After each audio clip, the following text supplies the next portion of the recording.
Hello there, vinyl community. It's Jacob coming to you from the Dallas Open Micer YouTube channel. What I'm going to do here, as you may have seen from the thumbnail, I'm going to jump into Richard McCook's 10 More Questions for VC Video Makers. If you don't know about Richard McCook and his wonderful questions, I'll put a link down there below. You can see Richard introduce the thread himself, and maybe you can respond and say something that no one has said before in your answers. One of the things that's neat about Richard is not only does he come up with thoughtful questions, he actually takes the time to type them out, mostly using complete sentences. He'd allow for some informalities in his writing, but I was able to just cut and paste from his questions, took the text, put it in a Word file, blew up the font, and printed it out, and now I'm good to go. Let's see what we got for question number 1. Do you ever get disheartened when a video you think should be popular is ignored? And if yes, give an example. Well, the thing about that is, I'll tell a story that kind of explains my thinking. When I was a child, I remember this happened when I was about 5 years old. I went out to play one day, and all the neighborhood kids were gathered in a big kid's front yard. He had put out a big homemade slip and slide. He got some big industrial sheet of plastic that he had staked or pegged into the ground, and the thing was it was like a aircraft carrier runway, and certainly much larger than a store-bought slip and slide. And all the kids in the neighborhood were having a good time. And the rules of the neighborhood, if somebody's puts something out there for everybody to enjoy, everybody's welcome if they walk up. So I thought, I'm going to have a good time on this slip and slide. Just got to get at the back of the line, because that would be rude for me to try to take cuts. And then when it's my turn, I'm just gonna take my shirt off and slide away. But when I got to the line, the boy who'd I guess his father had probably set up the slip and slide. He said, "Hey, Jacob, you can't go on my slip and slide. You see, the shorts you're wearing have these metal buttons and buckles, and I even had this lanyard. It had these, they were like jungle adventure shorts or something, and I had this metal lanyard that was attached there for some reason, although I never hooked anything to it. And then I had side pouch pockets with metal buttons, and he politely explained to me, it's like that could rip up the plastic if you're sliding on that. So what you need to do is go home and change your shorts or into a bathing suit or something like that." And it was very sound advice. But what I experienced emotionally was the rejection of being told, "Hey, you can't go on the slip and slide." And that was the truth that I took, even though he was giving me an avenue, an access, a plan to participate in the fun that was being offered. The reality I had in my mind was different than the actual reality that was occurring. And I think that's often the case. I'm not a child anymore, but I've thought about that experience, and I thought, hey, I bet there are times when my view of reality isn't really what reality is. Maybe I'm just making stuff up in my head, or I'm allowing my emotions to cloud my judgment. And I think that happens in the vinyl community. So I don't think people should be disheartened. I just think people should be more in touch with reality. So are my videos being ignored? Yes, they are, but not always intentionally. So let's see, watch this. a good video, or a video that I think should be popular. Maybe I speak words of wisdom that everyone should hear. Well, I've done nothing to promote my channel. I haven't followed the path that one should take to make their channel successful. And so, if I'm expecting, the world to come rushing to my doorstep to see what I'm up to, well, I would be a fool. Maybe someday down the road, if I was to have a very large channel, and I put out some good content, I would maybe have expectations that people would watch it, or it might go viral. But not presently. I've done absolutely nothing to promote my channel. Even if I was to try this thing called trend jacking, I don't think that I would get a lot of views. Like I understand right now, Kate Bush is very trendy with young people. So if I was to put out a video about my 10 favorites from Kate Bush, maybe my 10 favorite albums. I don't know if she put out 10 albums, but maybe 10 favorite songs of Kate Bush. Or let's say my top 5 Kate Bush songs. I don't want my video to go too long. So if I was to put out my top 5 best Kate Bush songs of the 80s or whatever, nobody would watch that.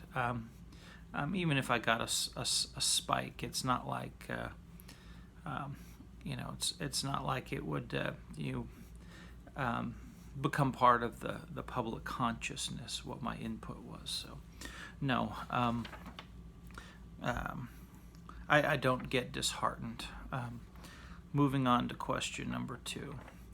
How often do I check my subscriber count? Well, I watch on the TV, and I don't post videos all that regularly. So if I post a video, I'm doing it on the computer, and I'll see my count. But I have an autistic brother who'll let me know if there are any changes in my subscriber count. So it was a couple days ago. He happily told me I was up to 71 viewers or subscribers, and today he broke the news. This is Sunday, June 12th, time of filming, and he broke the news to me that I'm back down at 70. Been stuck at 70 for a while.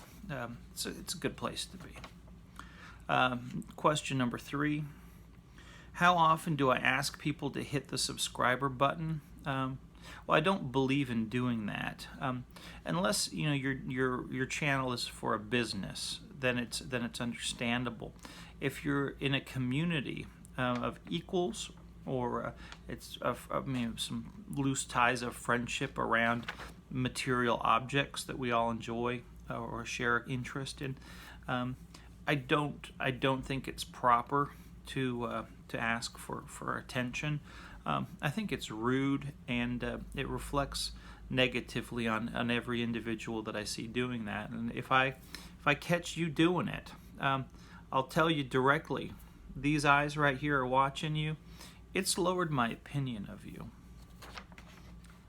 Just for what it's worth. Don't feel too bad though, because right now I only have 70 subscribers, so there's not a lot of clout coming at you right now. But if I do make a video that blows up and I get a lot of viewers, maybe you better clean up your act, because I might tell my followers what you've been up to. All right, number 4. How do I feel when I lose subscribers, and what is the largest amount you've lost in a day? Well, I don't say I get a sense of euphoria or glad feelings when I get it. I understand it's common. What I would be curious to know is, it would be nice to have an exit interview, like if you've ever left Facebook, for example. Not like a exit interview when you leave a job in frustration, anger, or disgust. Say you suspend your Facebook account, and Facebook wants to know, hey, why are you leaving? I don't want to impose this on my subscribers. That would be rude and inconsiderate. But selfishly, it would be nice to know: is it my tendency to run on and talk for a long time without showing records that bothers you? Well, is it my taste in music? Is it my blinking? Is it my dry monotone voice? I don't know what is it that causes people to leave. I think over time I've had I've said I'm at 70 subscribers, but I think I've had over 70 people unsubscribe me. All right, so let's go ahead and continue. All right, the most I've lost in a day is, as far as I know, is 2. Number 5.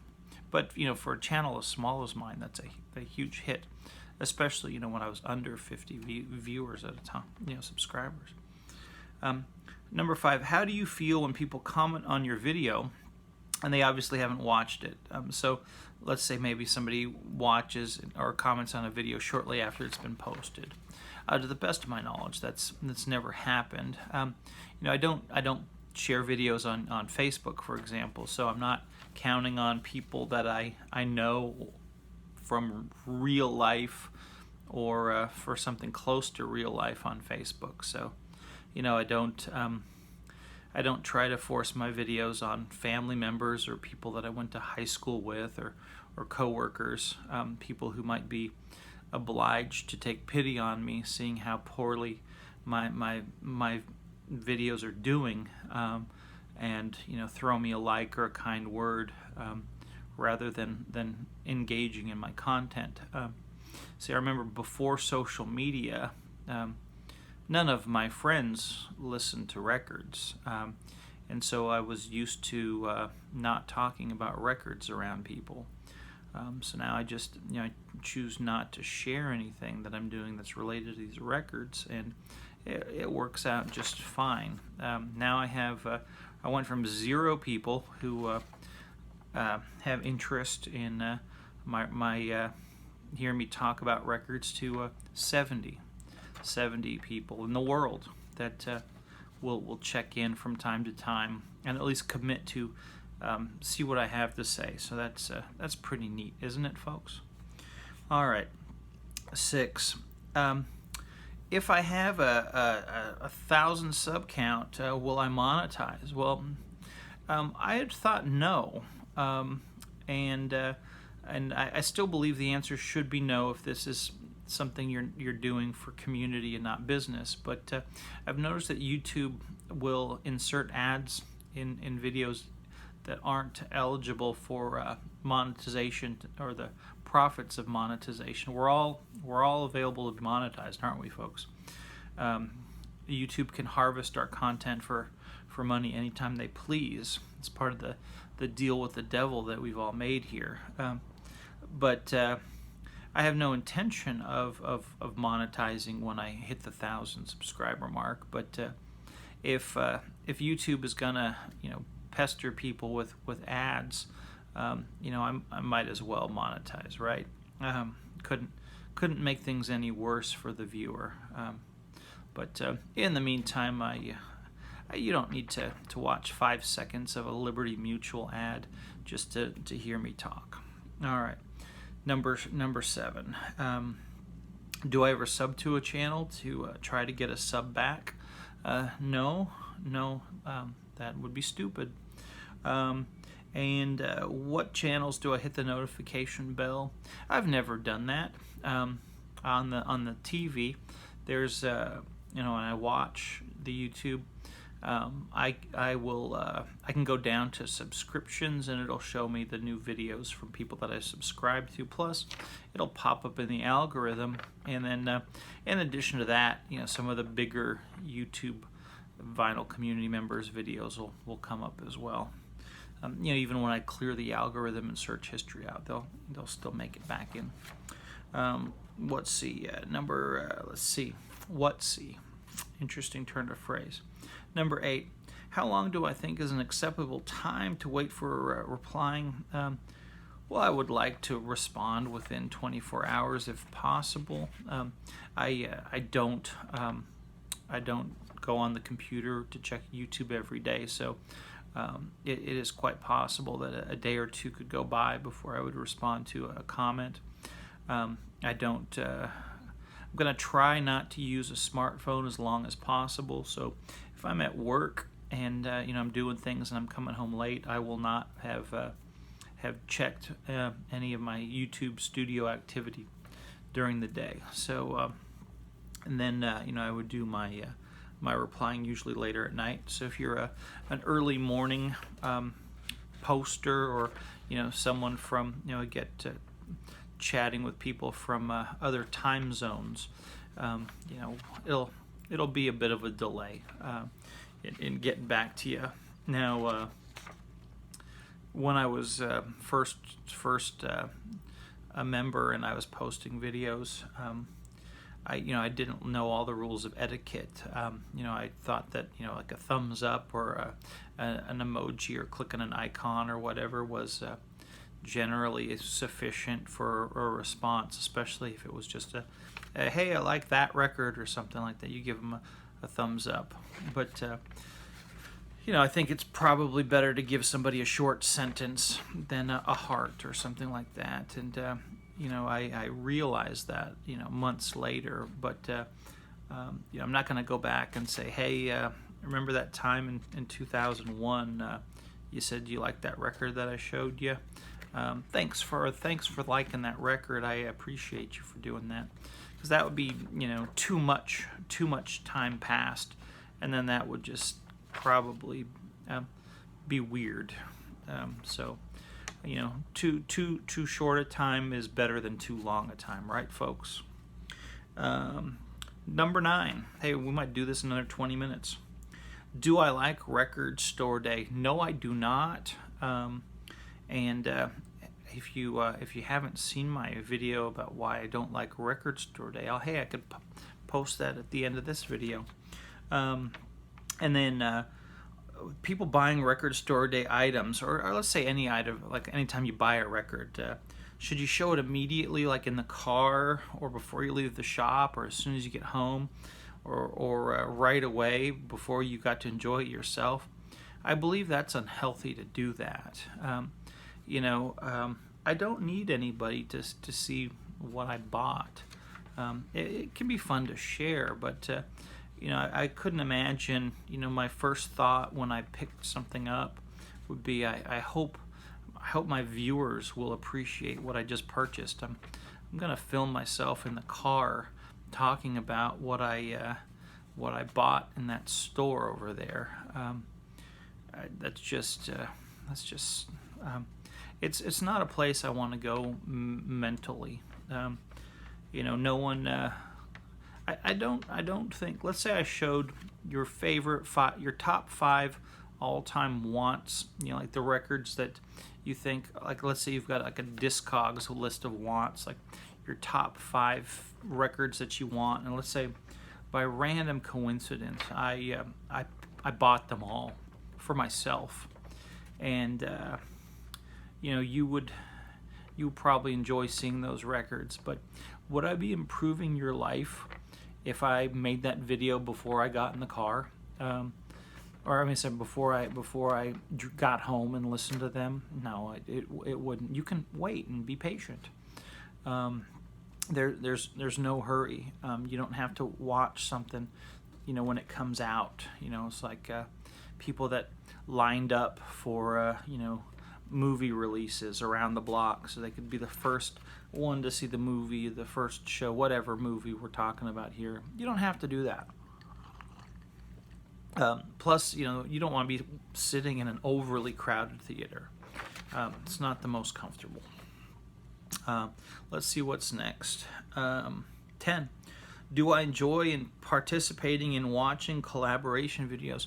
Oh, I don't want to participate in team up videos. That's not my idea of fun.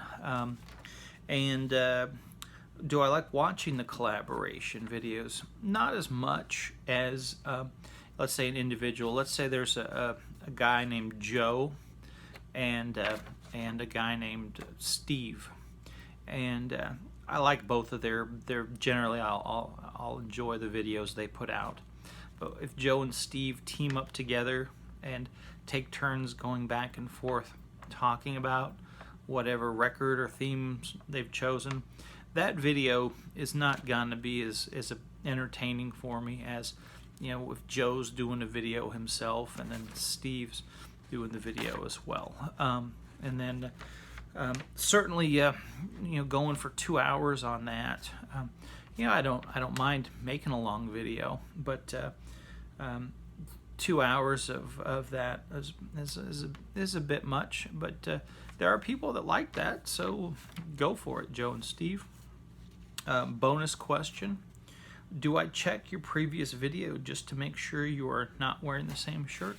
Sure, I have a limited wardrobe at present, and you know, I've imposed that upon myself. You know, when I became an obese man, and you know, I was no longer able to you know, buy clothes off the rack in the regular sized men's section, and I would have to go to the overweight gentlemen's department in the less desirable corner of the department store. You know, I told myself I don't want to get myself too comfortable with lots of extra large shirts because you know, it would take away the motivation to lose weight and shop in the regular sized men's section of the clothing store, the department store. So you know, I am mindful. I wore a black version of this shirt in the last video, so I'm wearing the blue one this time, and we'll see what happens in the next video. Maybe